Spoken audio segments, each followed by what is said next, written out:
raw tututol ang ilang transport group sakaling magdesisyon ang Land Transportation Franchising and Regulatory Board na ibaba ang pamasahe sa jeep. Payag daw silang ibalik sa 7 piso ang pamasahe.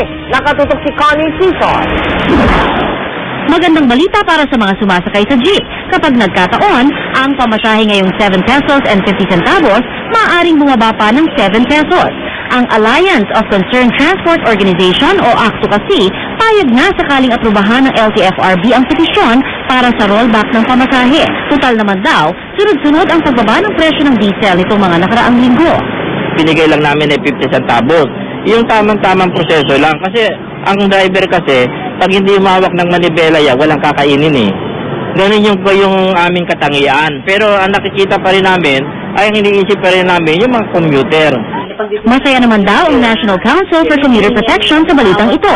Pero mas makukumpleto raw ang kasiyahan nila kung aaprubahan ng LTFRB ang petisyon nila na gawing minimum na 85 centavos hanggang piso ang karagdagang pamasahe kung lalampas ng 4 na kilometro. Sa ngayon kasi, 125 ito. The feedback from even the regions are saying that the commuters did not feel the rollback for the additional fare, for the additional kilometers. So, what they are requesting is for us to request LTFRB to again review the rollback for the additional kilometers. Pero nang tanungin namin ang mga jeepney driver sa planong rollback sa pamasahe, karamihan tutol. Hindi pa namin alam yun eh. Hindi pa alam?